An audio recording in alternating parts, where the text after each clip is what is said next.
The room was almost empty. The gifts were gone, and the volunteers were already packing up. But in the very last row of folding chairs, a little girl sat completely still, her hands folded in her lap, her eyes fixed on the door, like she had already learned that hoping too much was dangerous. Nathan Pierce stopped walking. He didn't know her name yet, didn't know that someone in that building had erased it on purpose, didn't know that her father had once paid a brutal price just for asking questions, and didn't know that right now, in the back office, someone was quietly deleting the only proof she had ever been on that list. All he knew was that every single child in that room had gone home with something. This one hadn't, and nobody seemed to think that was worth stopping for.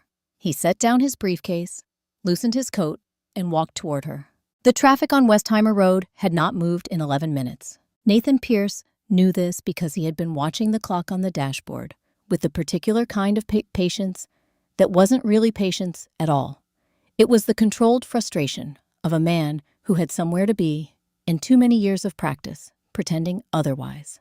Around him, the city of Houston glittered in the early dark of a December evening. Strings of lights wrapped around storefront awnings.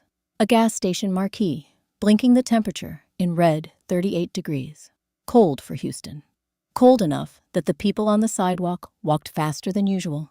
Chins tucked, hands buried deep in pockets. His assistant sat in the passenger seat, her tablet open on her lap, scrolling through something she'd already read twice. She had been with him long enough to know when to talk and when to wait. This was a waiting moment. "There's a side street," she said finally, not looking up. "Comes out 2 blocks north of the venue. Might save us 20 minutes. He glanced at the navigation. The side street cut through a neighborhood he didn't know well. Older buildings, narrower roads, the kind of block that the city's newer development had circled around rather than through. "Take it," he said. She redirected the route. He turned left off Westheimer, and the traffic fell away behind them, almost immediately, replaced by the quieter rhythm of a residential street. Bare oak trees lined the sidewalk. Porch lights were on. A few houses had Christmas decorations. A wreath here, a strand of lights there, modest and unhurried, the kind that went up without much ceremony and stayed up through January. They had gone about 6 blocks when she said, "There's a community church up ahead on the right. Looks like they had an event tonight." He saw it before she finished the sentence. A low brick building with a parking lot that was mostly empty now. A hand-painted banner above the entrance reading Annual Holiday Gift Drive, and a few volunteers in matching green shirts moving in and out of the front doors, carrying empty cardboard boxes. The event was clearly winding down. The last of the families had come and gone, and the people left behind had the tired, satisfied look of work that was finished. He would have driven past it. He almost did, but something made him slow the car. Not a thought, exactly, more like a hesitation that arrived before he understood its reason. And when he looked through the long row of windows that ran along the side of the building, he saw her. She was sitting in the very last row of folding chairs. Every other chair in the room was empty, or in the process of being stacked and carried away. The long tables that had held the gifts were bare. The music that had probably played all evening had been turned off. And in the middle of all that quiet, orderly conclusion, a little girl sat with her hands folded in her lap and her eyes on the front door, still impatient, in a way that no child should have to be. He pulled into the parking lot without deciding to. "I'll be right back," he said.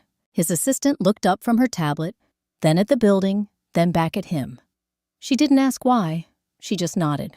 The cold hit him when he stepped out sharp and clean, carrying the faint smell of someone's fireplace a few streets over.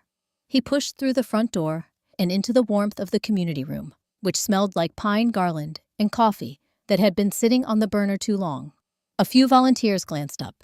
He moved past the empty tables without stopping past the folded banner that read, "Every child counts," past the cardboard boxes stacked near the exit. He stopped a few feet from the last row. She was younger than he'd realized from outside. 6, maybe 7. Her coat was a dark green that had probably been brighter a few winters ago, the cuffs worn thin at the edges. Her shoes were damp, Not just cold damp, but the soaked-through kind that came from standing outside in the wet for a while before being let in. In her lap, she held a piece of paper, folded and unfolded enough times that the creases had gone soft, the corners beginning to separate. He didn't sit down immediately. He stood at a slight distance, close enough to speak, far enough not to crowd her. "Hey there," he said. She looked up. Her eyes were careful, the eyes of a child who had learned to read a room before she spoke in it. "Hi," she said. "You doing okay?" She considered the question the way children did, when they weren't sure which answer the adult actually wanted. Then she gave a small nod that didn't quite commit to yes. He looked around the room, the empty chairs, the bare tables, the volunteers who were clearly wrapping up the last of their work, and then back at her. "Looks like things are winding down in here," he said. "Did you get your gift tonight?" The question landed differently than he expected. She didn't answer right away. She looked down at the piece of paper in her lap, smoothing one of the soft corners with her thumb. "They forgot to call my name," she said. He let that sit for a moment. "They forgot," he repeated, keeping his voice easy, the way you did when you needed someone to keep talking. She nodded. "Did you go up and remind them? Let someone know you were here?" And that was when something changed in her face. Not fear, exactly, but the particular stillness that came just before a child said something they had been holding very carefully. She looked down at her shoes, the wet ones, the ones that told a story about standing outside in 38 degrees, waiting for a door to open. "Last time, Daddy asked," she said quietly. "They called the police on him." The room continued around them. A volunteer laughed at something near the exit. A folding table collapsed with a hollow metal clang. The coffee maker gurgled on its burner.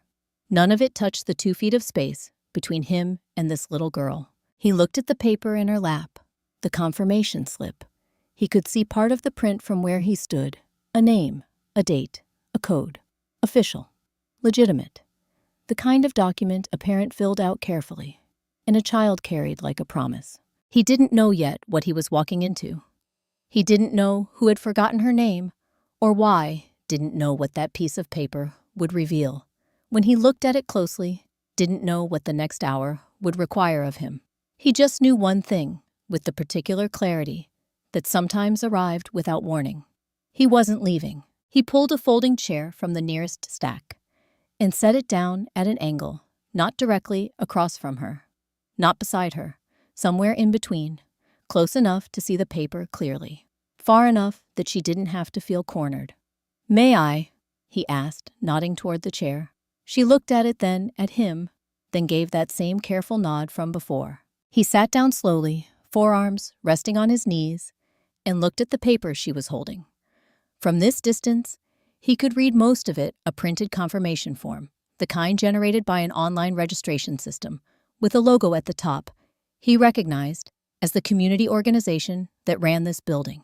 The paper had been folded and unfolded enough times that it was starting to separate at the creases, but the text was still clear. A name, a date, a gift code, printed in bold near the bottom G09, and below that, in the status field, a single word, reserved.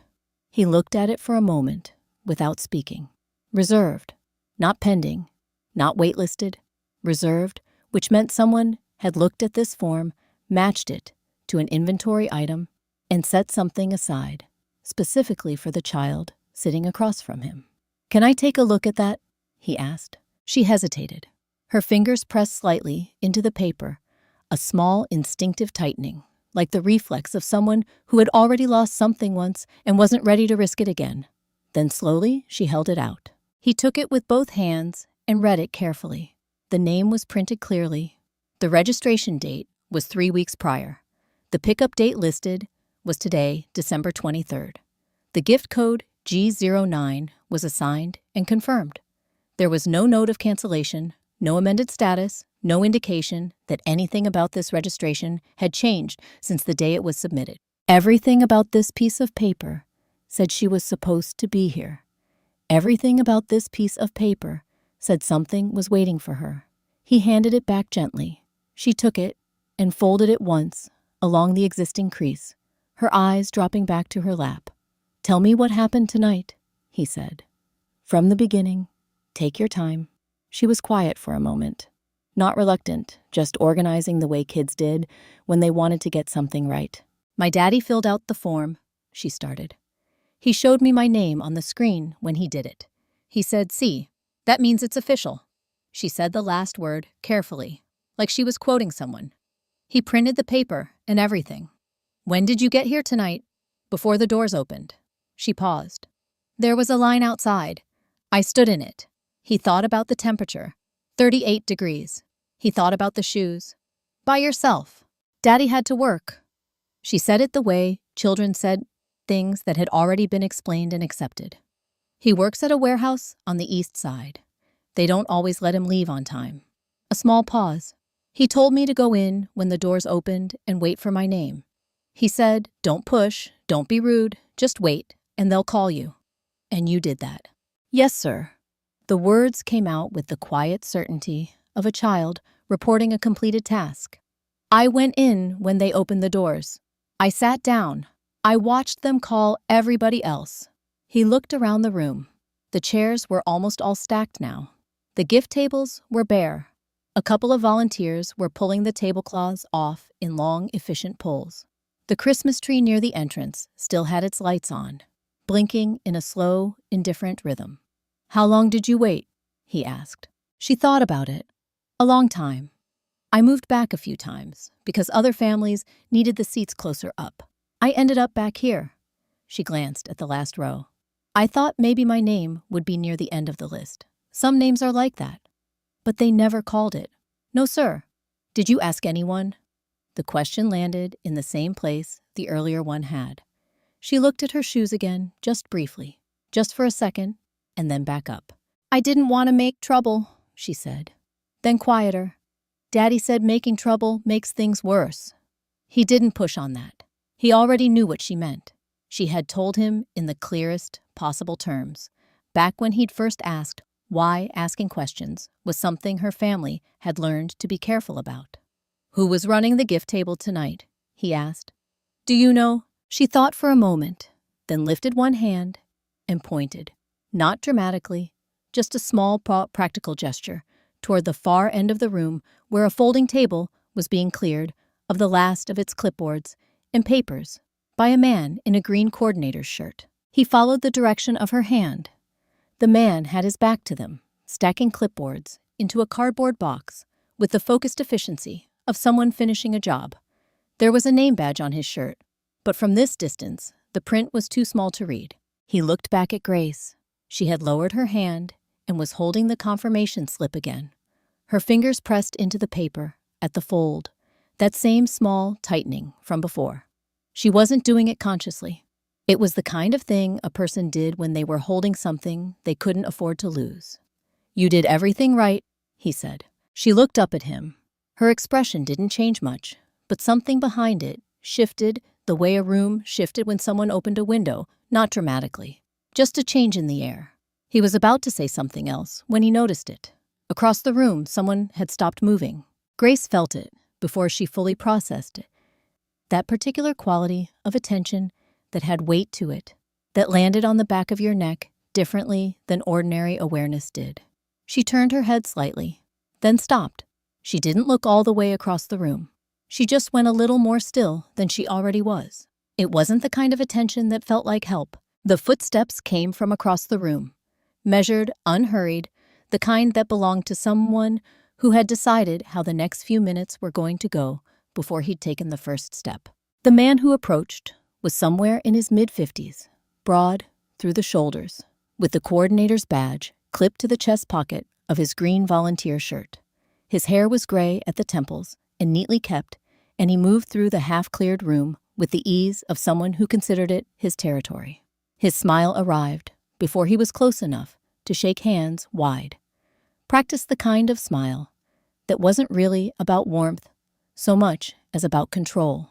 It was the smile of a man who had used it before to end conversations that hadn't gone the way he wanted. He stopped a few feet away and addressed Nathan directly, as though Grace weren't sitting right there. "Evening, sir." Can I help you with something? I think you can, Nathan said.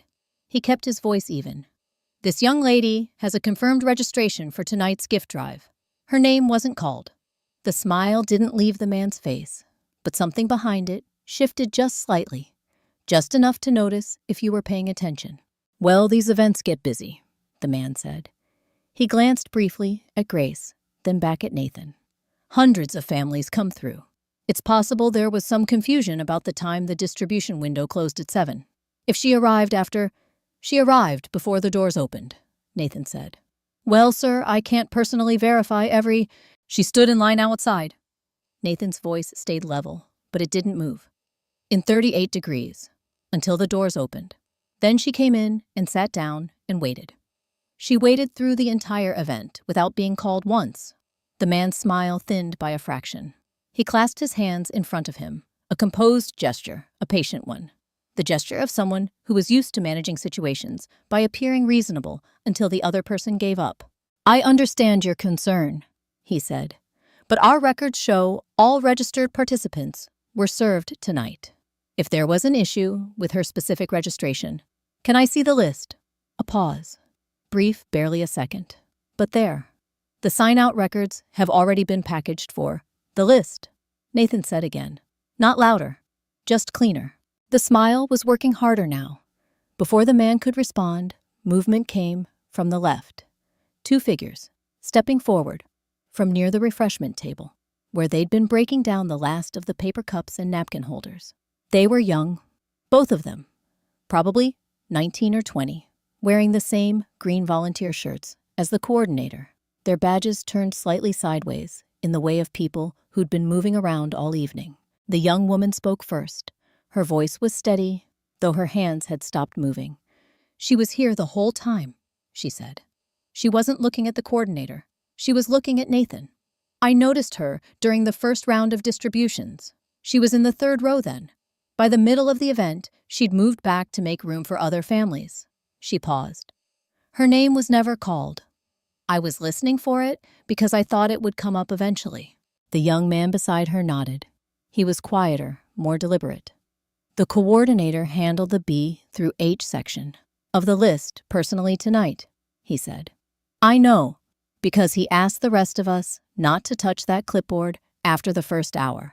The coordinator turned toward them with the particular sharpness of a man whose authority had just been questioned in front of a stranger. You two are here to help with cleanup, he said. The warmth had left his voice entirely. Not to insert yourselves into... They're telling me what they saw, Nathan said. That's useful. He looked back at the coordinator, who had gone quiet in the way of someone recalculating rather than retreating. It was at this point that Nathan's assistant came through the side door, the one that led to the small administrative hallway. She had been there since shortly after they'd come inside. Nathan had caught her eye when he'd first sat down with Grace, and she'd understood without being told. She moved the way she always did when she was working quietly, without drawing attention, until she had something to show. She crossed the room and came to stand just behind Nathan's left shoulder, her tablet in one hand.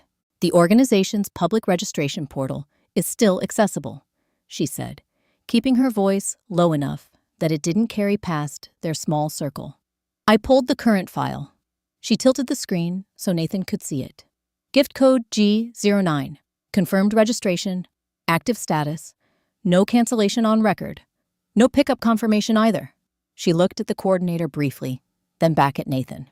According to the system, that gift was never signed out to anyone. The coordinator opened his mouth, closed it, opened it again. Systems have errors, he said. The digital record doesn't always reflect what happens on the ground during a live event. That's possible, Nathan said, which is why I'd like to see the physical sign-out sheet, the one your team would have used tonight at the table. As I said, those records are packaged, yes. Nathan looked at him steadily. Then we can unpackage them. Grace had not moved during any of this.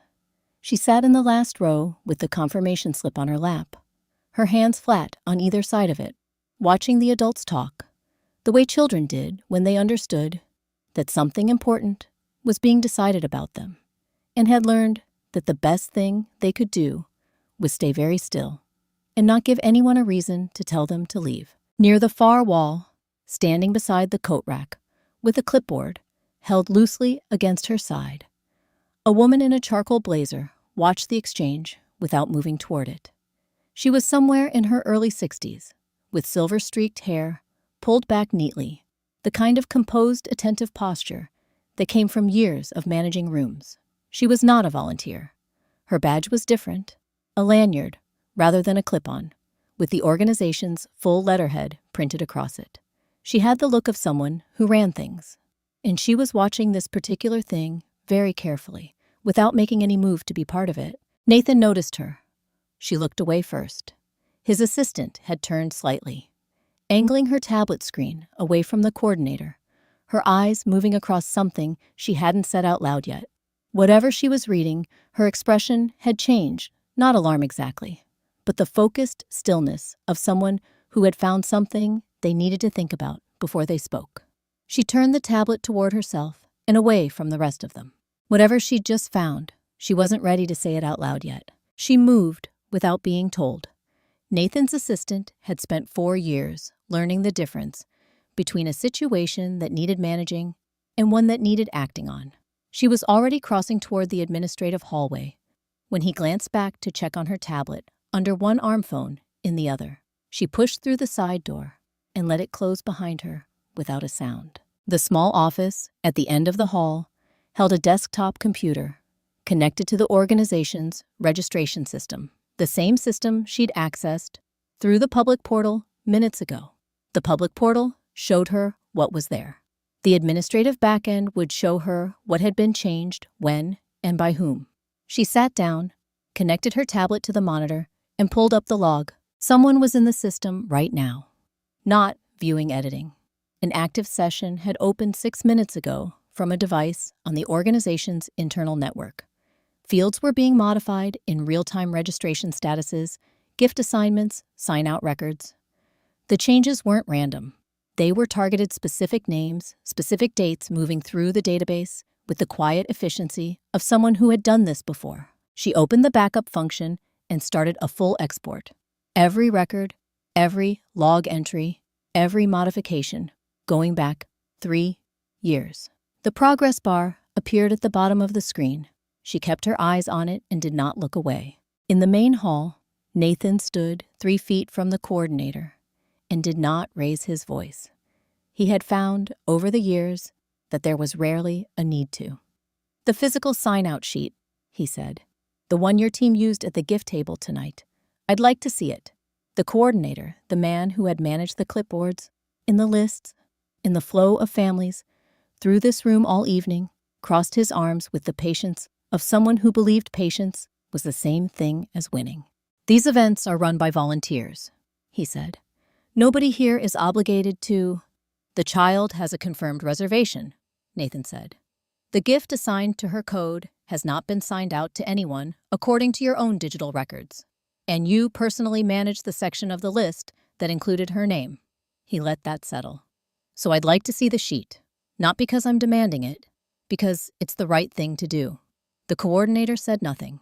From across the room, near the coat rack, the woman in the charcoal blazer, the one with the organization lanyard, the one who had been watching without approaching all evening, took one small step forward, then stopped herself. The coordinator's eyes moved to her. Quick. The kind of glance that wasn't meant to be seen. She looked away first. Nathan said nothing about it, but he noted it. Down the hall, the progress bar crossed 80%. The active session was moving faster now, working through the database with a focused urgency that hadn't been there at the start. She watched names get reclassified, dates, adjusted records, shifted from active to void. The pattern was clear the more of it she saw. It wasn't chaos, it was housekeeping. The deliberate erasure of things that someone had decided shouldn't exist anymore. 91%. The session deleted 4 more records in quick succession. 97. The session closed. Complete. She exhaled once, disconnected her tablet, and walked back down the hallway. When she returned to the main hall, Nathan read her face, the way he always did. Not the expression she was presenting, but the one underneath it. She was composed. She was always composed. But something in the set of her jaw told him the few minutes she'd spent in that office had changed the shape of the evening considerably. She opened the tablet and held it so he could see. She had organized the exported data during the walkback records, sorted by modification. Date the most recent changes flagged at the top. He scanned the list. Then he kept scanning. The names went back further than tonight, further than this month. Confirmed registrations quietly, voided gift codes, reassigned names that had appeared on the original list and then vanished from the final one. It had happened this year, the year before that. One child's name, removed from a list, was an oversight. This was not an oversight. He looked up. The coordinator was watching him with the stillness of a man very interested in what Nathan was reading, but needing to appear as though he wasn't. Near the coat rack, the woman in the charcoal blazer had gone still in a different way. The stillness of someone who knew what was on that screen and had known for longer than tonight. Their eyes met for half a second, the coordinator and the woman in the charcoal blazer. The glance of two people who shared something they had never spoken aloud. Sarah caught it. He saw her catch it. He looked back at the list, at the names, at the years. When he spoke, his voice had dropped not from anger, not from performance, but from the weight of understanding something that couldn't be undone by tonight alone. "How many children?" he said. Nobody answered. The Christmas tree, near the entrance, blinked on, steadily, patient and indifferent, while the silence stretched out around that question, like it had every intention of staying. Nobody moved for a moment. The question had landed in the room the way certain questions did not. Loudly, not dramatically, but with a kind of mass that made the air around it feel different. The coordinator stood with his arms still crossed. The woman in the charcoal blazer had not moved from her position near the coat rack. The two young volunteers near the refreshment table looked at each other, and then at the floor. Nathan did not repeat the question. He didn't need to. He simply waited the way he had learned to wait in rooms where the person across from him had more to lose than he did. After a moment, he turned away from the coordinator entirely. "Ma'am," he said. The woman near the coat rack looked up. "I'd like to speak with you, if you don't mind." She hesitated a full 3 seconds, which was long enough to mean something. Then she walked toward him with the careful composure of someone who had spent years learning how to enter difficult conversations without appearing to dread them. She stopped a few feet away. Her lanyard straightened her expression, professionally neutral. "I'm the executive director of this organization," she said. "If there's a concern about tonight's event, I'm happy to—" "I know who you are," Nathan said. Not unkindly. He turned the tablet toward her. She looked at the screen. He watched her face as she read not the part she was showing him, but the part underneath, where people stored the things they hadn't decided whether to say yet. Something moved through her expression in the space of about 4 seconds. Recognition. Then the specific stillness of someone recalibrating. "The export includes the modification log," his assistant said, from beside him, her voice even. "Every change made to the database over the past 3 years, with timestamps and the access credentials used to make them. The email records in the administrative archive are also included." She paused. "Including the correspondence between the coordinator's account and yours." The executive director's eyes moved from the screen to the coordinator, then back to the tablet. She said nothing for a long moment. Then she said, "I'd like to sit down." There was a folding chair nearby. She took it. She sat with her hands folded in her lap. A gesture that reminded Nathan, with an unpleasant clarity, of the way Grace had been sitting when he first walked in. He did not say that out loud. "He contacted me 3 years ago," she said finally. Her voice was low and measured, the voice of someone choosing every word the way you chose your footing on uncertain ground. "He had documentation of a financial discrepancy in our records from 2020. It was a mistake on my part. A vendor payment that was misrouted and never properly corrected. Nothing intentional, but in the wrong context presented the wrong way. She stopped, pressed her lips together. He said if I allowed him to continue managing the distribution lists without oversight, he would keep what he knew to himself. And you agreed, Nathan said. I didn't know what he was doing with the lists. She looked up then, and whatever Nathan thought he might find in her expression, defiance, calculation, wasn't there. What was there was worse, in a way. It was the exhausted look of someone who had been carrying something heavy for a very long time and had stopped believing there was anywhere to put it down. I told myself he was just keeping the position. I didn't ask what that meant in practice. I should have. I know that. You knew the names were being changed, his assistant said. Not accusing, just placing it in the room. The executive director closed her eyes briefly. I suspected, after the first year. I told myself there were other explanations. She opened her eyes.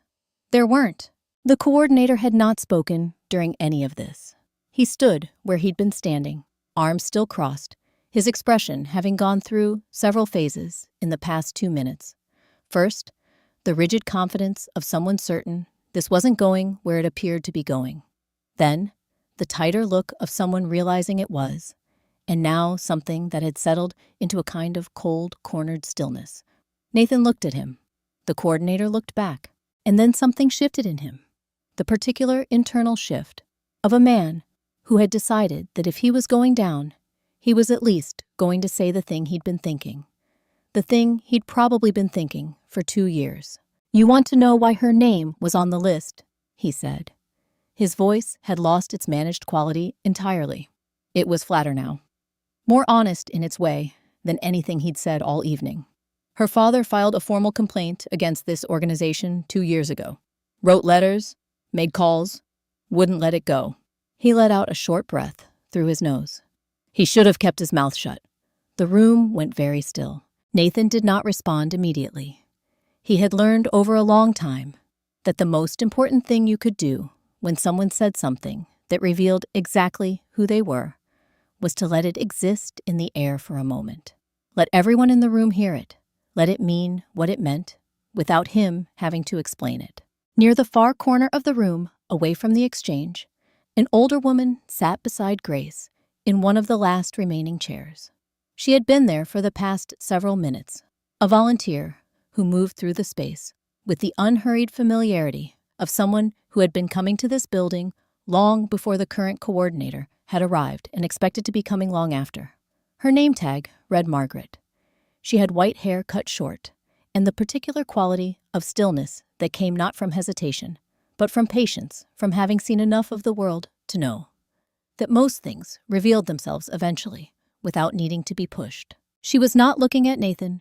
She was looking at the coordinator, and the look on her face was not surprise. It was the quiet, settled recognition of someone who had suspected the shape of something for a long time and had just been shown the proof of it. Her eyes moved from the coordinator to the executive director and back again with a calm that was in its own way more damning than any outrage would have been. She said nothing. She simply put her hand lightly on Grace's shoulder, the small, steady gesture of someone making sure that whatever was happening on the other side of the room stayed on the other side of the room. Grace had not heard what the coordinator said. She was too far away, and the exchange had not been loud. But she was watching Nathan. She had been watching him since the tone of the room changed with the careful attention of a child who had learned to read situations through the faces of the adults in them, rather than through the words. She saw his face change. She didn't know what had been said. She didn't know what it meant. But she understood in the way that children understood things that hadn't been explained to them, that whatever had just happened mattered, that it was about her father, and that the man who had stopped to talk to her in the last row was not going to walk away from it. She looked down at the confirmation slip in her hands, smoothed the corner with her thumb, and waited. The door opened, not dramatically. No one pushed through it hard. No one called out. It simply opened the way doors opened when someone had been outside long enough that the warmth on the other side was the only thing left to move toward. A line of cold came in ahead of him. The man who stepped through wore a heavy canvas work jacket, the shoulders dusted with what the Houston sky had managed, by way of snow, that evening, thin, half-hearted, but cold enough to mean it. His hands were reddened from the weather, the kind of hands that knew tools by feel. He hadn't stopped to button his jacket all the way. He hadn't taken the time. He stepped inside and let the door close behind him, and then he looked at the room. Not the way someone looked when they were lost or uncertain. He looked at it the way a person looked at a problem they had navigated before steady, methodical moving from the far corners inward. It was the look of someone who had learned that the quickest way to find what you needed was to see everything else first. He found her in under 5 seconds. Grace was already moving. She had been sitting still for the better part of an hour, patient in a way that had cost her more than anyone had thought to ask about. But the moment she saw him, something gave way all at once, and she crossed the room without looking at anything else, past the folding chairs, past the edge of the empty gift table, straight to him. He was already crouching when she reached him. He caught her with both arms, one hand going to the back of her head, the way parents did without thinking, and held her without speaking. His eyes closed for just a second, the kind of second that held several things at once. Then he pulled back to look at her face. "Hey." His voice was low, unhurried. "You okay?" She nodded. Not the careful nod she'd been giving strangers all evening. This one had something behind it. But she didn't let go of his jacket. He noticed. He didn't say anything about it. He kept one hand on her shoulder and let her hold on as long as she needed to. Then he stood. His eyes moved across the room a second time. Different purpose now. They found the coordinator near the center of the space, and what happened in his jaw was small and brief, like a door being tested to see if it was locked. It lasted less than a second. Then his gaze returned to Grace, and something in his posture settled into a decision about sequencing. Some things could wait. Some things needed to wait. He bent toward her. "They treat you okay in here." She considered it with the seriousness of a child who understood the question had more than one layer. "Mostly," she said. He accepted that without pressing her to explain. He straightened and looked toward the group gathered near the center of the room. Nathan, his assistant, the executive director, still in the folding chair, the coordinator standing apart with his arms crossed. He looked at each of them in turn. Landing. Reading. He did not look at Nathan any differently than he looked at the others. He didn't know who Nathan was, or why a man in a good coat was standing in a half-cleared community room with a tablet full of evidence and a set of unanswered questions. He didn't know what the last 40 minutes had uncovered. He only knew his daughter was here. Something was wrong, and he was the one who was supposed to handle it. Margaret, still seated nearby, watched him with the settled quality of someone who had been waiting for the right person to walk through that door. There was no surprise in her expression. There was something closer to relief. She said nothing. She folded her hands in her lap. Nathan had not moved since the door opened. He watched the man cross the room the way he'd found Grace, without hesitation. The way he'd held her without making a production of it. The way he'd clocked the coordinator in under a second, and then looked away because his daughter came first. There was something in all of it that Nathan couldn't fully name yet. Not familiarity, something else. The particular quality of a person who had been shaped by things that required a specific kind of steadiness and had come out the other side still standing. He stood very still. There was something about the way the man moved through that room, not like someone who had just arrived, but like someone who had been carrying this place with him for a long time. Like the weight of it was not new, like he had walked through versions of this moment more times than he should have had to. Nathan didn't know his name. He didn't know his story, but he understood with the instinct of someone who had spent years reading rooms that whoever this man was, whatever, had brought him here tonight.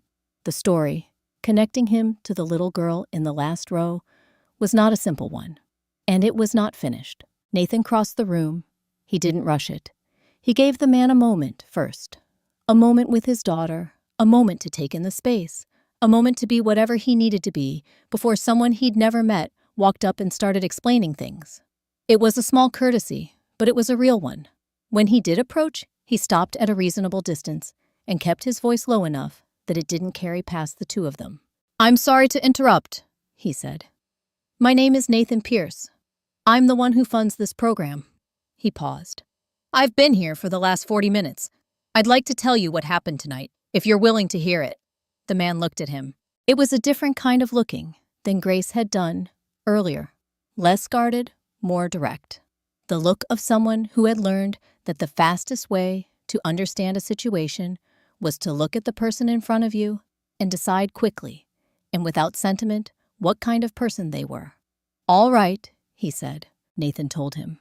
Cleanly, without editorializing, the confirmation slip, the name that hadn't been called, the gift code, that showed no sign-out record, the two young volunteers who had watched it happen, the database that someone had tried to alter while they were standing in the room, and what the backup had revealed about how long this had been going on. He left out nothing material. He added nothing that wasn't there. The man listened, the way certain people listened completely, without interrupting, without letting his expression run ahead of the information. He stood with one hand resting lightly on Grace's shoulder and heard it all the way through. When Nathan finished, there was a short silence. "I appreciate that," the man said. His voice was even. "I appreciate what you did for her tonight." "There's more that needs to be done," Nathan said. "The organization's leadership is aware of what we found. The records have been preserved, but someone needs to make sure this doesn't—" "I'll handle it from here." Nathan stopped. The man's tone hadn't changed. It wasn't aggressive, wasn't dismissive.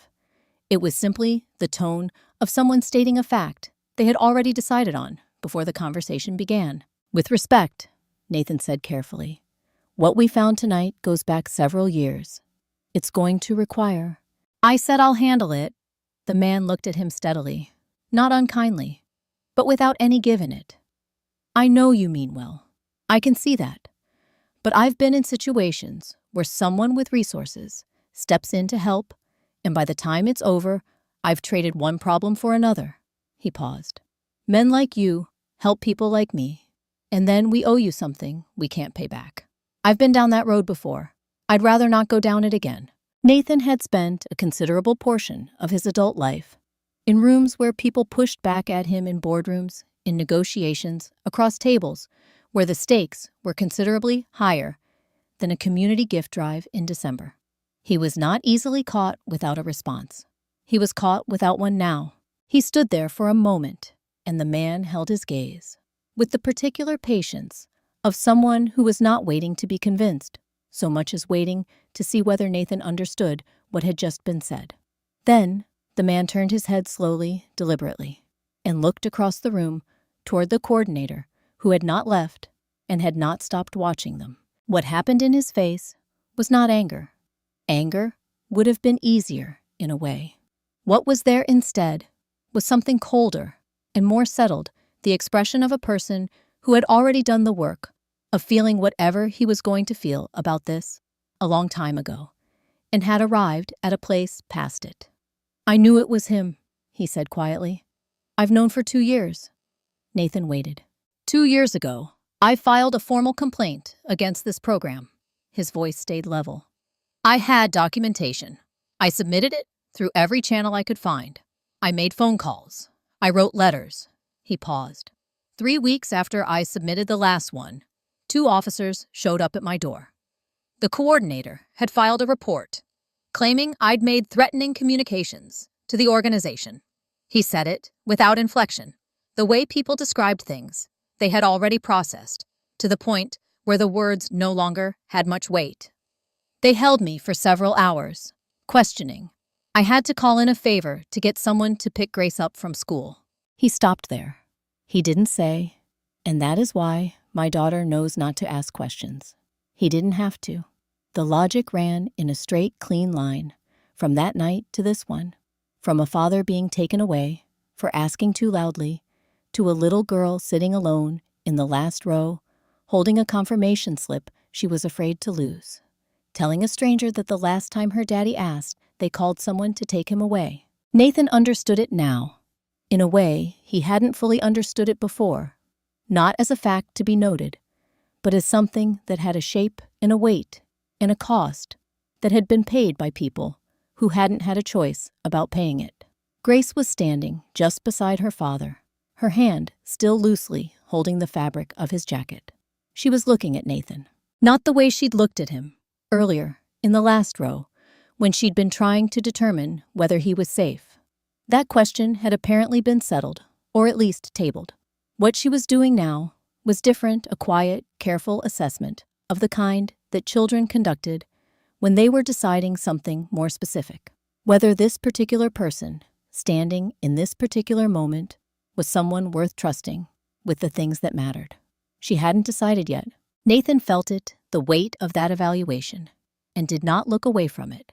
He was still holding it when he felt a light touch on his arm. Quick, precise, the touch his assistant used only when something had risen above the level of things that could wait. He turned. She wasn't looking at him. She was looking at the tablet in her hands, and her expression had the focused, contained quality of someone who had just found something they needed him to see before another minute passed. She didn't explain it. She just held up the screen. He looked at the screen. His assistant had pulled up a document that wasn't part of the registration database. She had gone elsewhere for this somewhere that took a different kind of access and a different kind of searching. The document was formatted the way official records were formatted: clean margins, standardized fields, the particular bureaucratic plainness of paperwork that had been generated by an institution that dealt in facts and did not concern itself with how those facts landed. At the top, a name, a rank, staff sergeant. Below that, a service record, dates of deployment, a list of commendations, the kind that came with citations attached. At the bottom of the commendations, set apart slightly from the others, bronze star. He read the citation that accompanied it. He read it again. The language was formal and compressed in the way military citations were. It described what had happened in November of 2009 on a hillside outside a small village in eastern Afghanistan, in the kind of precise, depersonalized terms that official documents used for things that were in reality not precise or depersonalized at all. A patrol had come under fire. 2 members of the unit had been unable to move under their own capacity. One had been carried to safety by a fellow soldier who had gone back twice under conditions that the citation described with characteristic understatement as extremely hazardous. The name of the soldier who had gone back, Staff Sergeant Owen Elliott. The name of the fellow soldier he had carried out on the second pass, Corporal Daniel Pierce. Nathan stopped reading. He stood very still in the hallway, with the tablet in his hands and the sound of the main hall coming faintly through the door, a chair being moved, someone's voice, the particular ambient noise of a room winding down. And he did not move for what felt like a long time, but was probably 15 seconds. Daniel Pierce, his brother's name in a military citation, attached to a record belonging to the man standing 30 feet away, in a canvas work jacket, with his daughter's hand still loosely holding his lapel. He had been 19 when the phone call came. His mother had answered it.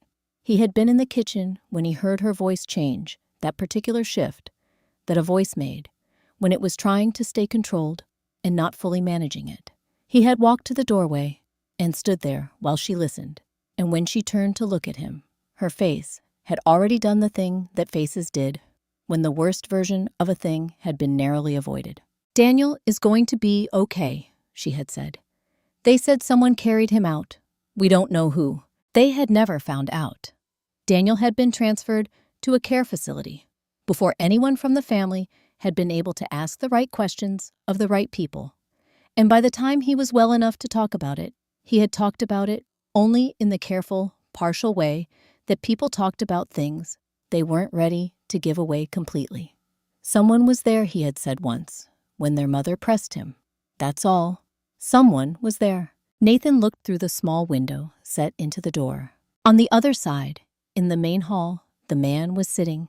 Now, he had taken one of the folding chairs near where Grace stood, and Grace was beside him, close enough that their shoulders were almost touching. She was talking to him about something quietly, and he was listening with the same complete attention he'd given Nathan earlier. There was nothing performative about it. He simply listened to his daughter the way he did everything else fully, without distraction, as though there were nothing in the room more worth attending to. Nathan pushed the door open and walked in. He crossed the space between them, without hurrying, without knowing exactly what he was going to say, until he was standing in front of the man, and the words had already arrived. "Fallujah," he said. "November 2009.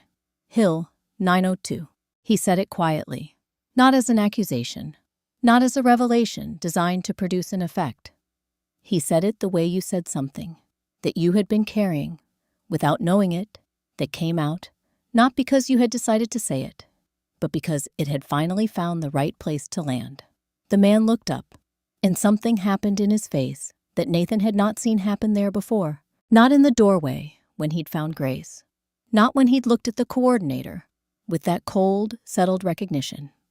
Not even in the hallway exchange when he'd pushed back against Nathan's offer with the quiet firmness of someone who had learned not to accept things without understanding their cost. In all of those moments, whatever the man was feeling had been somewhere underneath present, but managed, held at the distance that people maintained between themselves and things that had happened to them. This was different. What moved through his face in the space of about 2 seconds was not managed. It arrived before he could decide whether to let it a recognition so complete and so unexpected that it bypassed whatever mechanism he normally used to receive difficult things with equanimity. His eyes changed. His posture changed. Something that had been braced for a long time without his perhaps fully knowing it shifted. He looked at Nathan. Nathan looked back. Neither of them spoke. Across the room, Grace watched her father's face with the focused attention of a child who had made a study of it over years, who knew its moods and its silences and its particular varieties of composure, the way you knew the weather patterns of a place you had lived your whole life. She had never seen it look like this. She didn't know the names he had just heard. She didn't know what Fallujah was, or what had happened on a hillside in 2009, or why 3 words spoken quietly by a stranger could do what they had apparently just done to her father's face. But she understood, with the particular intelligence of children who had learned to read rooms through the people they loved most, that whatever had just passed between these 2 men was real, that it mattered, that it was the kind of thing that didn't happen by accident. She looked at Nathan, then back at her father, and she waited very still, very quiet, to understand what it meant. The silence between them had a texture to it. It wasn't the silence of 2 people who had nothing to say.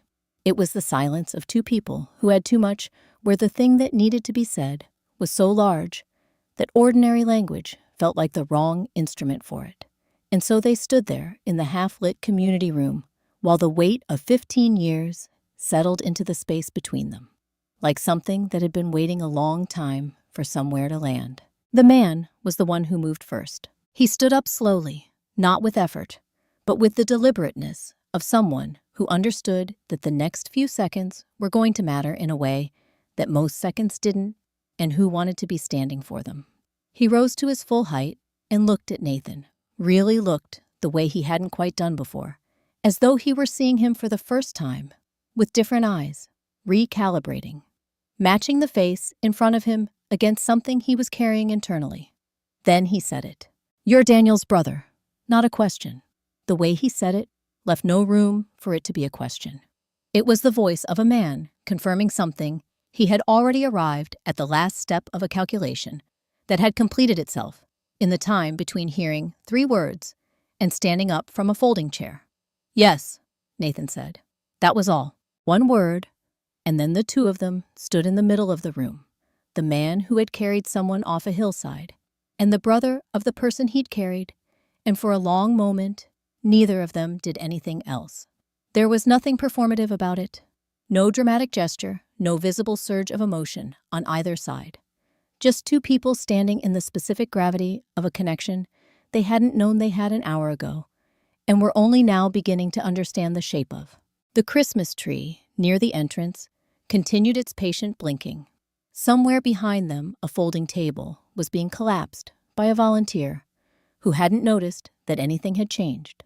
The ordinary sounds of an event being packed away moved through the room indifferently, the way ordinary sounds always did when something extraordinary was happening in the middle of them. Grace watched. She had moved at some point in the last minute to stand closer to Margaret, the older woman, who had stayed near the back of the room all evening with the calm, unobtrusive presence of someone who had seen enough of life to know when to be still and when to step in.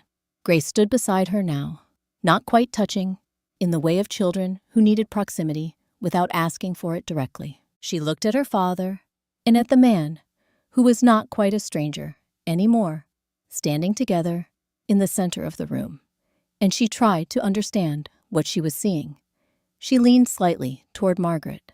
"Do they know each other?" she asked. Her voice was very quiet, the particular quiet of someone trying not to disturb something that was still being figured out. Margaret looked down at her. The older woman had the kind of face that had settled over many years into an expression of fundamental kindness, not the sentimental kind, but the kind that had been tested and had held. She considered the question with the seriousness it deserved. "I don't think so, honey," she said. She paused, watching the two men. "But I think they're about to." Grace looked back at them. She still didn't understand the specifics of it, the names, the places, the years. She was 6 years old, and the geography of what her father had done before she was born was a country she had never been given a map to. But she understood her father's face. She had been reading it her whole life, in the way that children read the faces of the people they depended on, not analyzing, just absorbing the way you absorbed the weather by standing in it long enough. And what she saw in his face right now was something she didn't have a name for yet. Not fear, not anger, not the tight, careful composure he wore when things were difficult, and he was working to keep them from being difficult for her too. This was different. This was the face of someone who had been holding something for a very long time. Not a burden exactly, more like a question that had never fully resolved, and who had just in the space of one quiet confirmation been handed something that went part way toward answering it. She didn't push for more. She had learned a long time ago that her father's silences were not empty. They were just his. She reached into the box beside her chair, the one Margaret had brought out earlier, with the green paper and the white ribbon, and found the doll. She lifted it out and held it against her chest without thinking about it, the way you reached for something familiar when the world was doing something you didn't fully understand yet. Margaret put a hand lightly on her shoulder. Near the side door, the one that led to the administrative hallway, a figure moved. The coordinator had been standing apart from the group for the past several minutes. His arms no longer crossed his expression, having gone through its various recalibrations, and arrived somewhere quieter and harder to read. Now he turned and walked toward the side exit. Unhurried, deliberate, the walk of someone who had decided that the room no longer served his purposes and had somewhere else to be. Nathan's assistant noted it from where she stood near the edge of the space. She watched him push through the side door and let it close. She checked the time on her tablet. She did not say anything to Nathan, not yet. She simply filed it away with the particular efficiency of someone who had learned that some information needed to be held until the right moment, and that the right moment was not always the immediate one. She kept her eyes on the door for another few seconds after it closed, then looked back at the two men standing in the center of the room. Then she looked at Grace, who was standing beside Margaret, with a doll pressed against her chest, and her eyes still moving between her father and the stranger, who was becoming something else. Grace had her eyes closed now. Her father's hand had come to rest on her shoulder. At some point, she hadn't seen him move, hadn't felt the exact moment it arrived, only knew that it was there now, warm and steady, the way it had always been. The way it had been on every night that had been hard, and on every morning that had come after, even when everything else wasn't steady. Even then, Nathan pulled a chair over and sat down.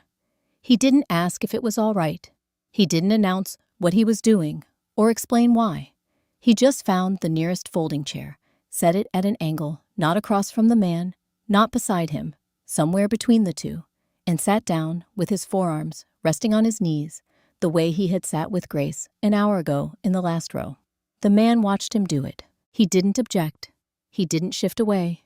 He simply watched, and when Nathan was settled, he looked at him with the patient, open quality of someone who had decided to wait and see what came next before deciding how to feel about it. Nathan looked at the floor for a moment. Then he began. "My brother's name is Daniel," he said. "He was 22 when he deployed. I was 19. Our mother drove him to the airport and called me from the parking garage after he went through security because she didn't want him to see her cry." He paused. "She's not someone who cries easily." The man said nothing, his hand resting on Grace's shoulder, pressed slightly, a small, almost imperceptible tightening. 8 months in, we got a call," Nathan continued. "The kind of call you spend the whole deployment trying not to think about. He'd been hurt. They said he was going to be okay, but it was the kind of okay that took a long time to become true." He stopped, let the sentence sit. "They told us someone had carried him out, that without that, the outcome would have been different. They didn't have a name for us. They said they'd try to find out, but there was a lot happening, and things got complicated, and eventually, we stopped expecting to hear." He looked up. "We never stopped wondering, though," he said. "My mother still talks about it. Not often, but it comes up, around the holidays sometimes. She says she'd like to thank whoever it was before she's gone. She's said that for 15 years. The man across from him was quiet for a long time. Grace had shifted against his side, the subtle, unconscious settling of a child, moving toward sleep. She hadn't gone all the way under yet, but she was close, her head tilting slightly toward her father's arm, the confirmation slip still held loosely in one hand. He adjusted slightly to accommodate her without waking her. The gesture was so automatic it was almost invisible. "She doesn't know," he said finally. "What happened over there? I never told her." "Why not?" Nathan asked. It wasn't a challenge. It was the genuine question of someone who wanted to understand. The man was quiet for a moment, not hesitating, more like choosing. He looked at his daughter's face, slack and unguarded, in the beginning of sleep, and when he spoke, his voice had a quality to it that hadn't been there before, quieter, closer to something. "Because I didn't want her growing up thinking her dad was someone who needed to be thanked," he said. "I did what I did because it was the only thing that made sense to do in that moment. Not because I was brave. Not because I calculated the odds and decided it was worth it." He paused. I couldn't leave him there. That's all it was. And I didn't want my daughter spending her life looking at me like I'm something I'm not." Nathan sat with that for a moment. He thought about all the responses available to him. The reasonable ones, the generous ones, the ones that might have sounded right if he'd rehearsed them. He couldn't find one that fit. What the man had just said had a completeness to it that didn't leave room for the kind of answer Nathan normally reached for. So he didn't reach for one. They sat in the quiet of the half-cleared room, and for a while, neither of them said anything, and that was all right. Then the man said, "Daniel found me 3 years ago." Nathan went very still.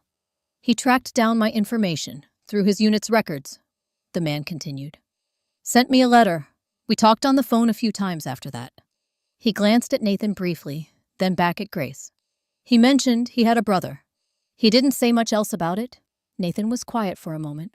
"He never told me," he said. "I know." The man's voice was even. "I asked him once why he hadn't. He said he wanted to. He said he just wasn't sure it was his story to tell." Nathan looked at him. He thought about Daniel. His brother, 3 years of phone calls, kept to himself.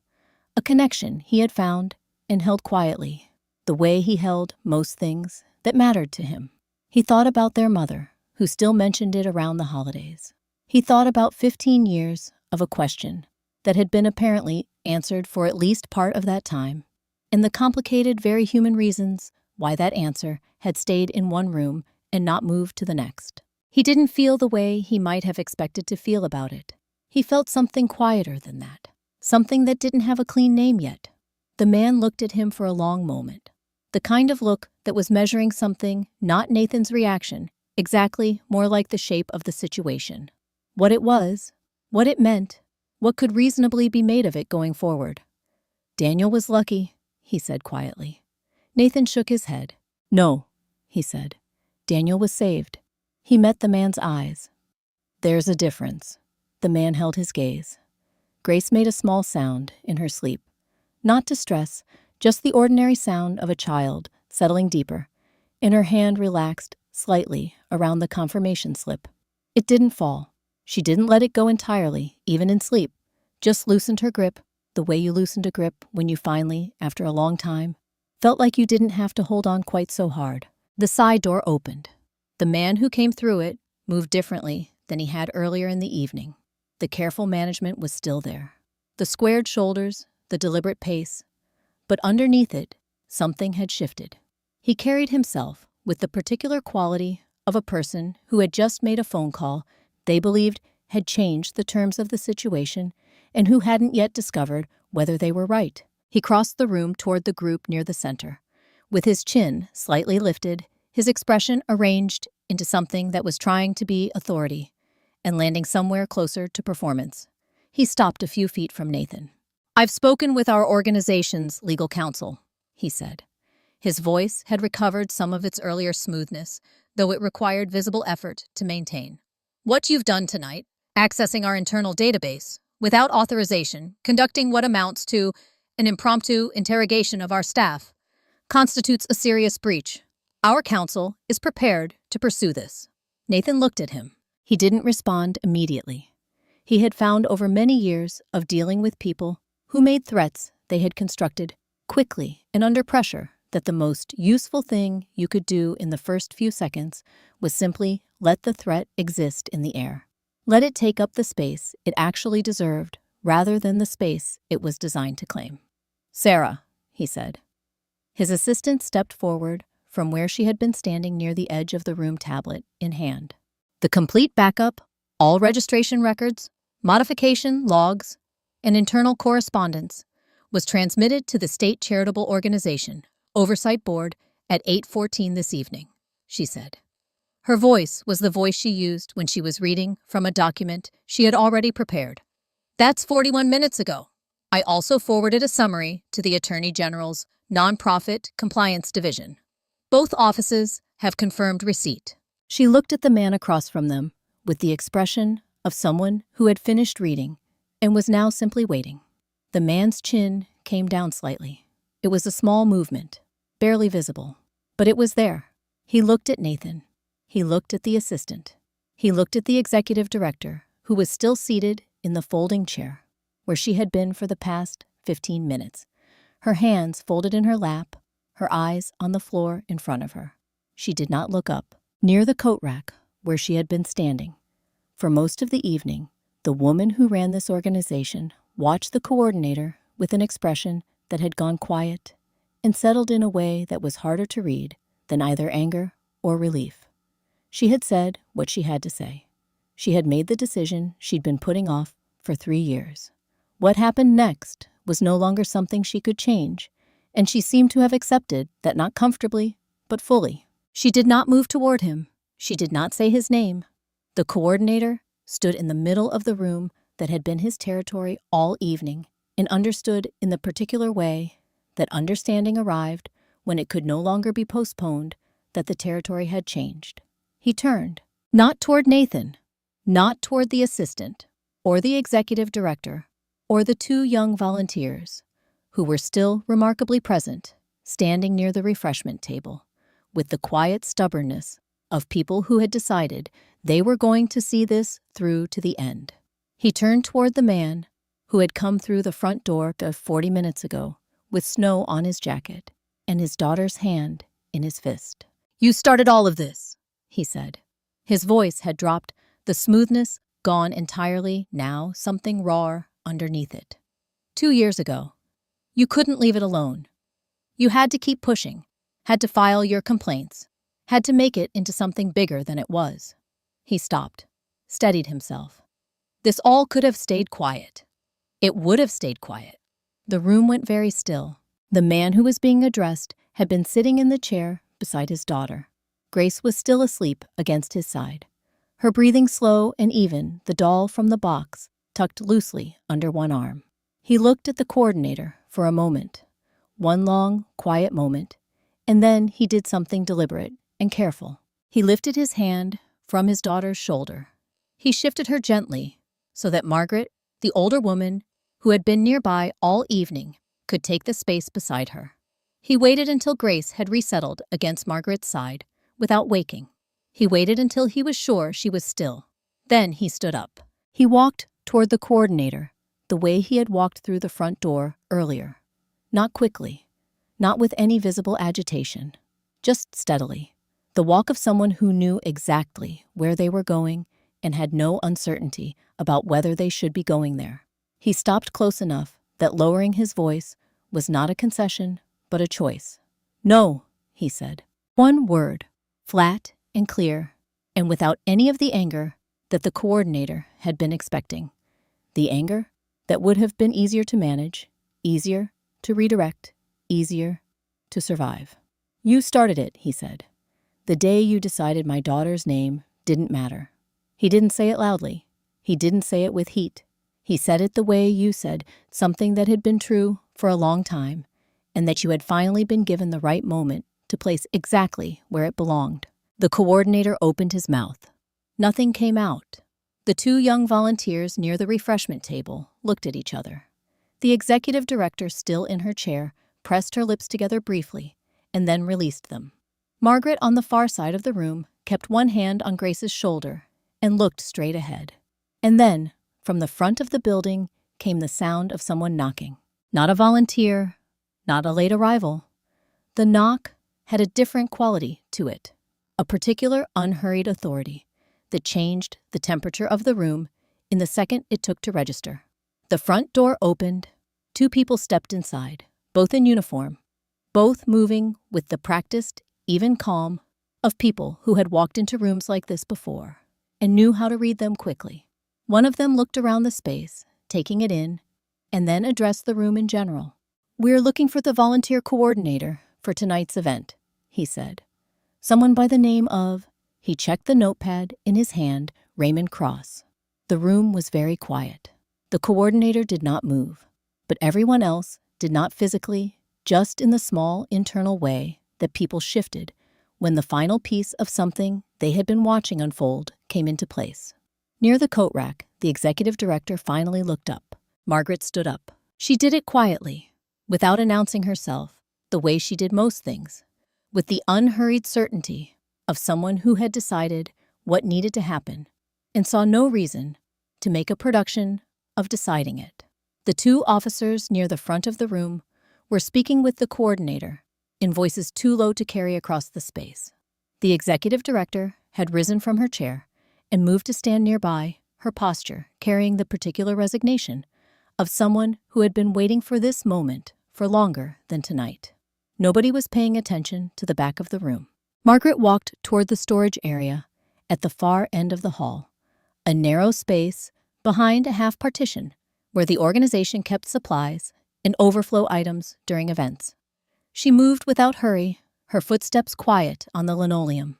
She came back carrying a box. It was not large, wrapped in green paper, a deep, solid green, not the shiny holiday kind, but the kind that held its color well, that someone had chosen because it was sturdy and because it looked like something worth keeping. A white ribbon had been tied around it, crossed at the top, in the way that took a little extra time to do properly. In the lower corner of the paper, a small sticker in the shape of a silver star had been pressed carefully into place. She set it down on the chair in front of Grace. Grace had been awake for the past several minutes. She had surfaced slowly, the way children surfaced from light sleep, becoming gradually aware of the room around her, without making a sudden thing of it. She sat up straighter when she saw the box, her eyes moving from it to Margaret's face, with the careful attention of someone who had learned not to assume. Margaret sat down beside her. "I want to tell you something before you open this," she said. Her voice had the particular quality it always had, warm, without being soft, direct, without being hard. The voice of someone who meant what they said and didn't require anything extra from the saying of it. Grace waited. "I've been volunteering here for 11 winters," Margaret said. "I know how this event is supposed to run. And I know when something is running the way it's supposed to and when it isn't." She paused. "I noticed what was happening tonight earlier than I should have acted on it. I tried to say something to the person responsible, and he told me I was confused and to finish setting up the refreshment table." She looked at the box. "So I took this, and I put it somewhere he wouldn't think to look for it, and I waited. I've been around long enough to know that the right person usually shows up eventually." She looked at Grace. "Tonight, they did." Grace looked at the box. Then she looked at her father. He had come to sit beside her after the officers arrived, not watching what was happening at the front of the room, but turned toward his daughter, present in the specific way he was always present with her. He met her eyes when she looked at him, and he gave her a small nod. Not an instruction, just permission if she wanted it. She reached for the ribbon first. She untied it carefully, not tearing, not rushing, but pulling the ends loose with the deliberate attention of a child who understood on some level that some things were worth taking slowly. The ribbon came free in one piece. She set it aside. The paper came next, folded back at the seams rather than torn. Inside a plain cardboard box. She lifted the lid. She looked at what was inside for a moment without touching anything. Then one at a time, she took the items out. A book, a hardcover, with an illustration of a girl in a yellow coat on the front, standing at the edge of something large and blue. A set of colored pencils in a flat tin case. 12 colors, each one sharpened to a clean point.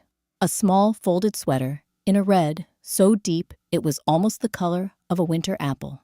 And beneath all of it, wrapped in a single layer of tissue paper, a doll. Grace lifted the doll out and held it up. It was dressed in a small version of a military uniform, olive green, precise in its detail, with miniature boots and a cap, and a single, small emblem on the chest that someone had taken care to make accurate. The doll's face was calm, purposeful, the face of someone who had somewhere to be and was not afraid of getting there. Grace studied it for a long moment. "She looks like she's brave," she said. It was a simple observation. She said it the way she said most things, directly, without self-consciousness, as if she were simply reporting what she saw. Beside her, her father looked at the doll. Something moved through his face, too quick and too contained to name fully the kind of movement that happened when something found a place it hadn't expected to land. He turned his head away toward the window on the far wall and looked at something out there that had nothing particular to recommend it, except that it wasn't the doll in his daughter's hands. His jaw was set. His eyes were bright. He didn't say anything. Grace set the doll carefully in her lap and began to look at the book, turning the pages slowly, in no hurry now. The room around her had reorganized itself into something quieter voices, at the front of the room handling things that no longer required her attention. The volunteers moving in their steady, end-of-evening rhythms. The Christmas tree near the entrance still doing its patient work. Nathan stood a few feet away and watched. He watched the way the man turned his face toward the window. He watched Grace turn the pages of the book with the unhurried absorption of a child who had been given something and trusted that it would still be there on the next page. He watched Margaret fold her hands in her lap with the settled expression of someone who had done what they came to do. He had made a decision sometime in the last few minutes. He wasn't entirely sure when it hadn't arrived as a single moment, so much as a gradual accumulation of certainty, the way some decisions did. He hadn't said it out loud yet. He didn't need to. Not yet. Outside, through the long windows that ran along the side of the building, something had changed while they'd been inside. The parking lot, visible in the amber glow of the streetlights, had taken on a faint white quality. Not heavy, not accumulating dramatically, just the thin, tentative covering of a city, receiving something it didn't quite know what to do with. Snow. soft and unhurried, falling on Houston in December, as though it had decided, without much ceremony, that tonight was as good a night as any.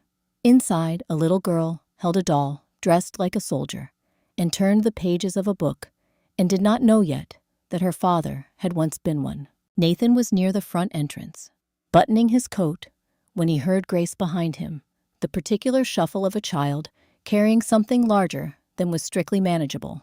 He turned. She had the box in both arms, chin resting on top to keep it steady, the doll visible through the open flap. Her father was 2 steps behind, hands free, in case she needed them. Nathan held the door. "Let me give you a ride home," he said. The man looked at him. "We're all right." "I know." Nathan held his gaze for a moment. Then he looked down at Grace's shoes, still damp, the same damp they'd been carrying since she stood outside waiting for the doors to open. He didn't say anything else. The man followed his eyes. He looked at his daughter's shoes, then at the parking lot, where a thin coat of white had settled across the asphalt while they'd been inside. He let out a slow breath. "All right," he said. The car was warm. When they got in, Nathan's assistant had brought it around and left the heat running. Grace settled into the back seat without fuss. The box beside her, the doll in her lap seatbelt, clicked into place, with the efficiency of a child, accustomed to doing it herself. Her eyes were already at half-mast. Nathan pulled out slowly. The city moved past the windows in its quiet nighttime, version-wide streets, dimmed storefronts, the occasional light holding against the dark. The man spoke first. "He told me about the call," he said. "The one your mother made, from the airport parking garage." Nathan kept his eyes on the road. "He told you that, some of it." A pause. "I thought about that a lot after. The parking garage. She still does that," Nathan said. "Sits in parking garages when she needs to collect herself. I didn't know it had anything to do with that until just now." A traffic light cycled red. He stopped. The intersection was empty. "He was scared," the man said. Not a confession, not a criticism. Just a fact, placed where it belonged. "The first few weeks," he didn't say it directly, but I could tell. "I would have been too." He paused. "That part doesn't make it smaller." "No," Nathan said. "It doesn't." The light changed. A few blocks passed in the first genuine quiet of the entire evening, the kind that didn't require managing. "My family never stopped wondering who you were," Nathan said. "My mother still talks about it. Daniel told me," the man said, "when he found me 3 years ago. He said she'd never stopped thinking about it." A pause. "He said he wanted to tell you. He just didn't know how to hand it to you in a way that felt right. He said telling you would make it into something it wasn't supposed to be." Nathan thought about his brother, the way Daniel held things, not hiding them, just keeping them where they could be carried without spilling. "He was always like that," Nathan said quietly. "I figured," the man said, and left it at that. The navigation indicated a right turn, then a left, and the streets narrowed into a neighborhood of older buildings set close together. The man leaned forward slightly and pointed toward a building near the corner. "Right there." Nathan pulled to the curb. 3 stories, brick, a painted metal door that had been repainted at least twice. The trim around the windows needed attention. A string of lights along the second-floor railing blinked unevenly, half working, half dark. The windows on the 3rd floor glowed warm yellow. The man looked at it. "Not much," he said, "but it's ours." No apology in it, no defensiveness, just a description of something true offered to someone who hadn't asked for it and didn't require commentary on it. Nathan looked at the warm yellow windows, at the uneven lights doing their best. He didn't say anything, but something had been accumulating in him all evening through the last row of chairs and the confirmation slip in the years of deleted names and a hillside in 2009, and it had arrived quietly at a place that felt like a decision. In the back seat, Grace stirred. She looked out the window at the building, then turned and looked at Nathan with the particular clarity children had just after waking before they remembered to be careful. She smiled. Small, unhurried, genuine. The smile of someone who had decided somewhere in the last hour that this particular person was all right. Then, Her father was opening her door, taking the box while she climbed down herself, the doll tucked under one arm. They walked toward the entrance without looking back. Nathan watched them go. He didn't start the engine. The building was still there in front of him, the warm yellow windows on the third floor, the uneven string of lights along the railing, the painted metal door that had closed behind them without a sound. He looked at it for a while, without deciding to, the way you looked at something when your eyes needed somewhere to rest, while your mind caught up with everything that had happened in the last 2 hours. His assistant sat in the passenger seat and did not ask him anything. She had learned over 4 years the difference between silence that needed filling and silence that needed leaving alone. This was the second kind. She set her tablet on her lap screen down and looked out her own window at the street. A minute passed, maybe 2. My mother used to say that the worst part wasn't not knowing if Daniel was going to be all right, Nathan said. The worst part was not being able to thank whoever made sure he was. Sarah didn't respond immediately. She just let the sentence exist in the car for a moment, the way good listeners did, not rushing to meet it, not redirecting it, just making space for it. She'd send cards, Nathan continued. Every year at Christmas, she'd write out this card, addressed to, she'd write, to whoever brought him home. She never sent them. She said she didn't know where to send them. She kept them in a box in her closet. He paused. I didn't know about the box until Daniel told me, about 4 years ago. He said he'd found it when he was helping her move, a whole box of unsent cards. The string of lights on the second floor railing blinked 2 quick, 1 slow, then a pause, like a pattern that had almost resolved into something, and then thought better of it. Tonight that man is in that building, Nathan said, with his daughter, who almost didn't get the thing she'd been promised. He stopped. He went back twice. On a hillside, in conditions that the citation described as extremely hazardous, he went back twice. And then he came home and raised a daughter by himself in a building with peeling paint and a busted string of lights. And 2 years ago, when he tried to do the right thing and say something about what was happening to families in this neighborhood, they sent people to his door and held him for hours. He said it all quietly, without heat, the way you said things that had moved past anger into something heavier and more permanent. And tonight, she almost didn't get a box with a doll in it, he said, because someone decided her name didn't matter. The street was very quiet.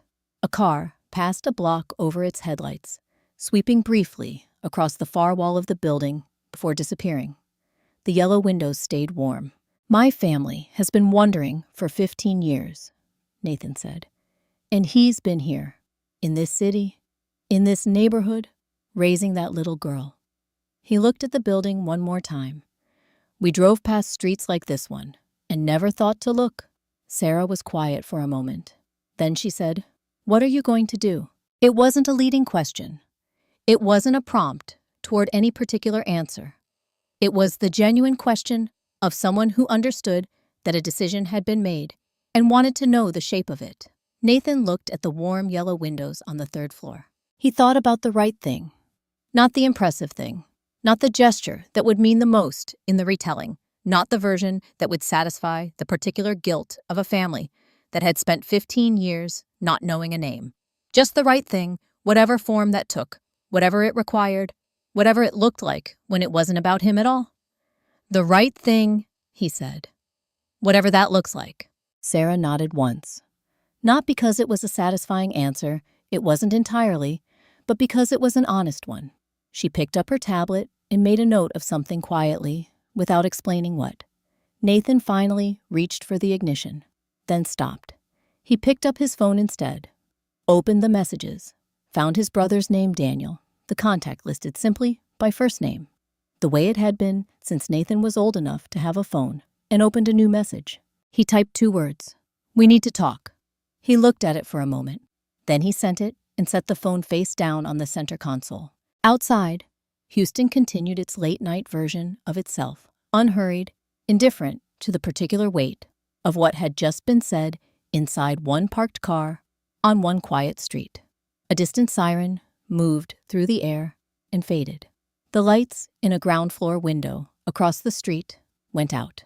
The city did what cities did, kept moving, kept existing, kept being entirely unaware of the small, significant things happening inside the still points within it. Nathan sat in the car a little longer than necessary. The city moved around him, indifferent, unhurried, and for once, he didn't mind not being ahead of it. He had spent most of his adult life moving faster than the things around him, anticipating the next thing before the current thing had finished, staying ahead of whatever was coming, so that nothing arrived without warning. It was a useful way to operate. It had served him well, but there were things it had caused him to move past without stopping. He understood that now, in a way he hadn't fully understood it before tonight. He sat with it a little longer. Then he started the engine and pulled away from the curb and drove. The 24th and 25th passed the way holidays sometimes did, after something had already shifted quietly, without ceremony, with the particular stillness of a city that didn't know yet what had changed inside one of its buildings 2 nights before. Christmas Eve came and went with the ordinary things it always brought: family calls, the particular smell of food that only appeared once a year, the way the city moved differently when most of it had somewhere to be and was already there. Christmas Day was quieter still. Nathan spent most of it at his mother's house, at a table set for more people than had come eating food that was better than the conversation, and sitting with the knowledge of something he hadn't said yet, because the time hadn't been right. He called Daniel that evening. They talked for a long time. Not about everything, not all at once, but enough. Enough that by the time they said goodnight, something that had been closed between them for 3 years had been opened carefully, without forcing it, the way you opened something old that you weren't sure had been kept properly and needed to check before you could use it again. It had been kept properly. The morning of the 26th, Nathan's assistant arrived at the office to find his calendar cleared. Every appointment, every standing call, every blocked hour that had accumulated over weeks of scheduling and counter-scheduling, all of it moved or canceled the entire morning, left open in a way that hadn't happened in 7 years of working for him. She made coffee and didn't ask about it. He came in 40 minutes later, set his coat over the back of his chair, and sat down with the particular focused stillness of someone who had already decided what the day was going to be about before they walked through the door. "I need the full report on the Maple Street organization," he said. Everything Sarah compiled on the night of the 23rd. The backup files, the modification logs, the correspondence between the coordinator and the executive director, all of it formatted for presentation to an oversight board. "It's already done," she said. "I put it together on the 24th. He looked at her. "I had a feeling," she said, and left it at that. The meeting with the Charitable Organization Oversight Board lasted 2 hours and 40 minutes. Nathan presented the evidence cleanly and without editorializing, the same way he'd explained it to the man in the community room 3 nights before, leaving out nothing material and adding nothing that wasn't supported by what Sarah had recovered from the database. The board members asked questions. He answered them. His assistant sat beside him with the backup files accessible and ready, and she produced whatever was requested without being told twice. By the time they broke for a brief recess, the shape of what was going to happen had become clear to everyone in the room. The coordinator's formal suspension was processed before noon. The matter was referred to the appropriate state authority for further review, not because Nathan pushed for it particularly, but because the modification logs made the referral essentially automatic. The executive director submitted her resignation in writing during the recess, without being asked to in the particular way of someone who had been waiting for the right moment to do the thing they had already decided to do. Nathan accepted it without comment. What he did push for, the thing he had come into the room intending to establish, before anything else was decided, was the structure of what came next. He laid it out in terms that didn't leave room for interpretation. Any child registered through the program with a valid confirmation would receive their assigned item. No exceptions, no discretionary removals, no single person with unilateral authority over the final distribution list. Every change to a registration record would require confirmation from a minimum of 2 independent staff members and would generate an automatic notification to the board. The digital and physical records would be reconciled at the close of every event within 24 hours, and the reconciliation report would be filed with the oversight board directly. He also told them he would continue his organization's funding of the program on one condition, that the new protocols be implemented in full before the next event reviewed by an independent auditor of his choosing and made publicly available to every family that registered. The board agreed, all of it, without extended negotiation, without the particular resistance that sometimes met conditions when they came attached to money.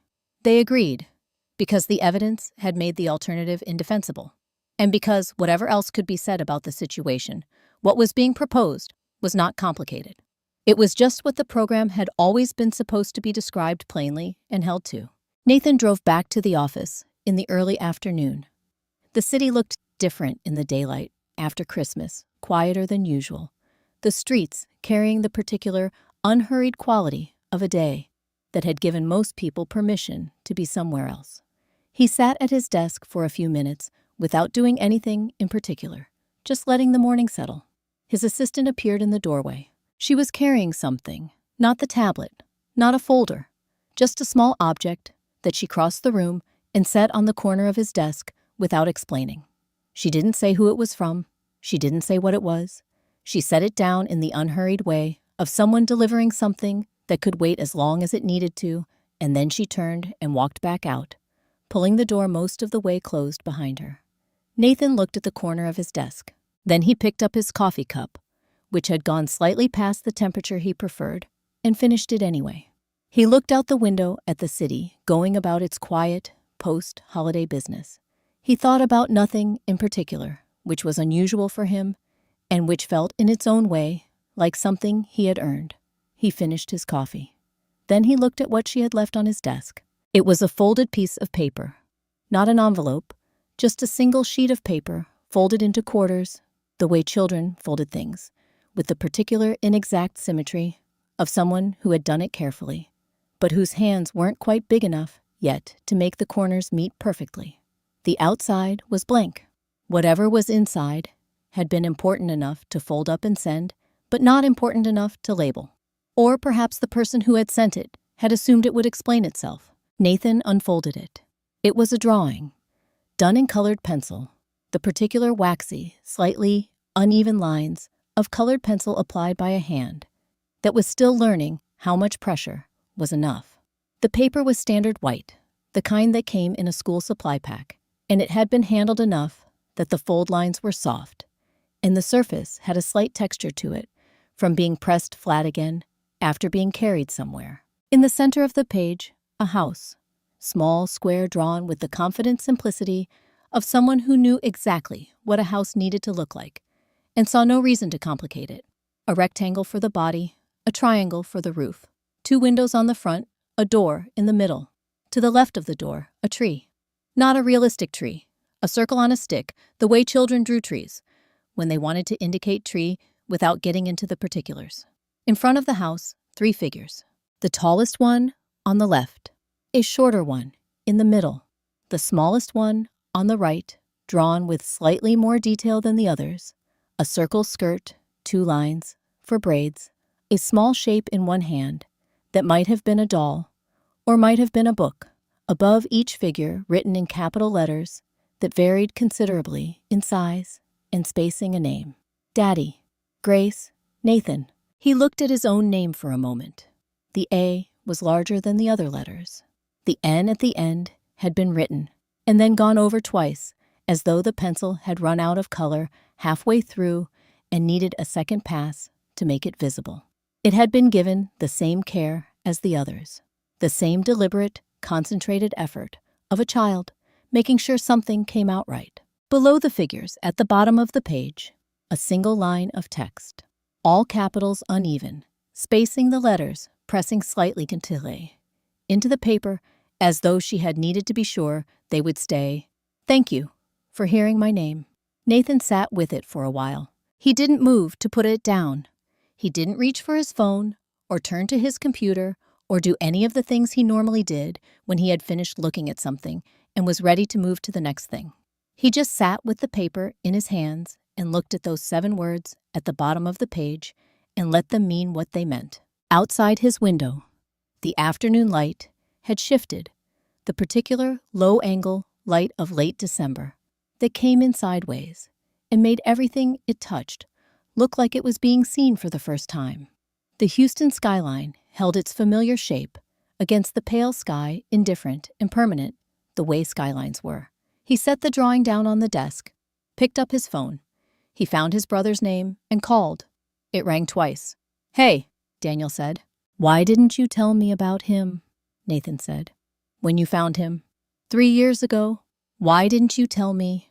The silence that followed was not the silence of someone caught off guard. It was the silence of someone who had been waiting for the question and had still not entirely decided, even after 3 years, what the most honest answer was. "Because," Daniel said finally. His voice was careful, not evasive, just careful, the way it got when he was trying to say something exactly right.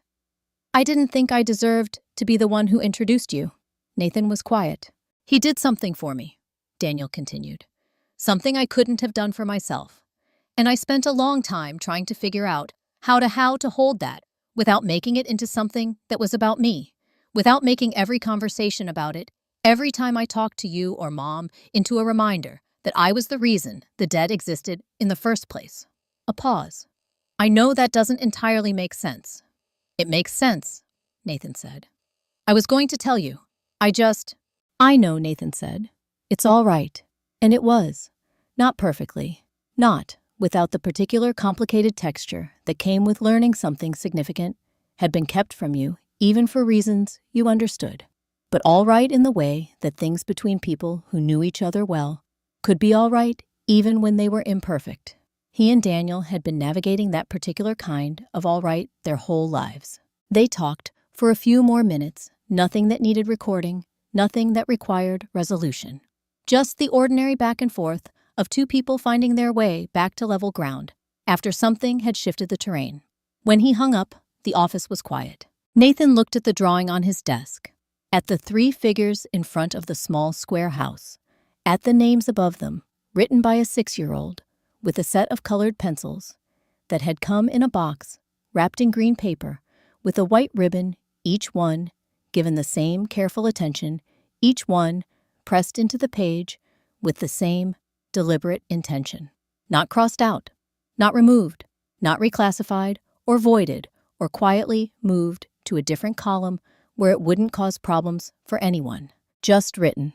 He picked the drawing up and propped it against the base of his desk lamp where the afternoon light caught it at an angle that made the colored pencil lines stand out clearly against the white paper. He didn't put it there because it was beautiful, though. It was in the way that things made, with concentrated effort, by people who are still learning, always were. He put it there because it said something he wanted to be able to see from where he sat, something that didn't require a frame or a caption or any particular interpretation. A name written down was a promise. A name heard was something more. Outside, the last of the thin snow that had settled on Houston 2 nights ago had finished its quiet disappearance, melted off the sidewalks and the parking lots and the rooftops, absorbed back into the ordinary surfaces of the city, as though it had never been there at all. But something else had not disappeared. Something had been said and recorded and changed in a database, in a meeting room, in a phone call, in the small square of a child's drawing, propped against a desk lamp in an office on the 26th of December. The city went on outside the window, unhurried and indifferent, and entirely unaware. And on the desk, 3 names, unaltered, unambiguous, permanent, in the particular way that colored pencil on paper was permanent, caught the last of the afternoon light and held it. The apartment was warm. That was the first thing, the particular warmth of a small space that had been lived in long enough to hold it well, the kind that met you at the door and didn't require anything from you. A couch, the color of oatmeal, a coffee table with a ring stain on one corner, a bookshelf with more things on it than books, the refrigerator humming steadily in the kitchen, a neighbor's television faintly through the wall. Grace was on the floor, near the coffee table, on her stomach feet, in the air behind her, working with the focused concentration of someone doing something important. The tin of colored pencils, the new ones still sharp, was open beside her. The doll sat propped against a library book on the table above, upright and patient, waiting to be looked at. Her father sat in the chair nearby, with a folder open in his lap that he hadn't read much of. He kept looking up, not because he was worried, just because she was there. Grace sat up without warning and held the drawing out with both hands, the way children presented. Finished work, not seeking approval so much as announcing completion. "Look," she said. He looked. She had drawn the doll. But the uniform was gone. In its place, pink. A bright, decided pink, applied in the slightly uneven strokes of a pencil, held by a hand still learning how hard to press. The small cap remained redrawn in something lighter. The boots stayed brown. Some things had been worth keeping. "She changed her outfit," he said. "I changed it for her," Grace said, with the patience of someone correcting a small but important inaccuracy. "She's still brave. She just likes pink now." He looked at his daughter. She was watching him with the open, unselfconscious attention of a child who had made something and was genuinely curious what the person she'd made it for thought of it. No performance in it, no anxiety, just the simple direct expectation of someone waiting to see. He smiled, not the careful one, not the smile that appeared when things needed to be kept steady or when he was managing the distance between what he felt and what the moment required. Just the smile, the one that arrived because something was good and there was no reason to complicate that. "I think," he said, "she looks like she knows exactly what she's doing." Grace considered this seriously. "She does," she agreed, and went back to her pencils. He watched her work for a while after that, and the apartment held its quiet around them, and outside the city went on with the ordinary business of a December evening that didn't know and didn't need to know what had happened inside one of its buildings 3 nights before. Her name had been erased from a list, but she had been heard, and the list had been fixed, and the system that made the list had been changed. And a man who had spent 2 years being told that asking questions cost more than it was worth had been shown in the only way that mattered that it didn't. None of it was loud. None of it made noise that traveled far or fast. It started with a car stuck in traffic, and a suggested turn, and a door that opened onto a room that was almost empty, and a little girl in the last row of folding chairs with damp shoes and a folded piece of paper in her hands, and her eyes on the door, and one person who stopped, not because it was planned, not because he had calculated the right thing to do and arrived at an answer. He stopped because something about the way she waited would not let him keep walking. That was all it took. Sometimes, that is all it takes, one person's moment, one choice, to sit down and stay long enough to hear. It doesn't fix everything. It doesn't have to.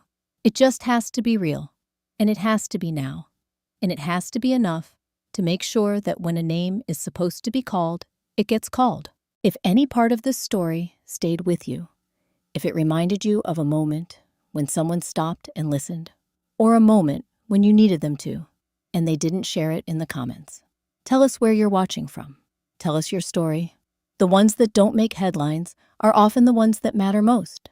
And if you haven't already, subscribe so you don't miss what's still coming.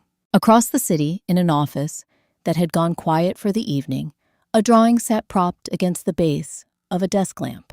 A small house, 3 figures, 3 names in colored pencil, not crossed out, not erased, just written clearly, like they had always belonged there. And on the floor of a warm apartment, a few miles west, a little girl added one more careful stroke of pink to a doll who was still brave, who had always been brave, and who had simply been waiting for someone to notice that brave came in more than one color.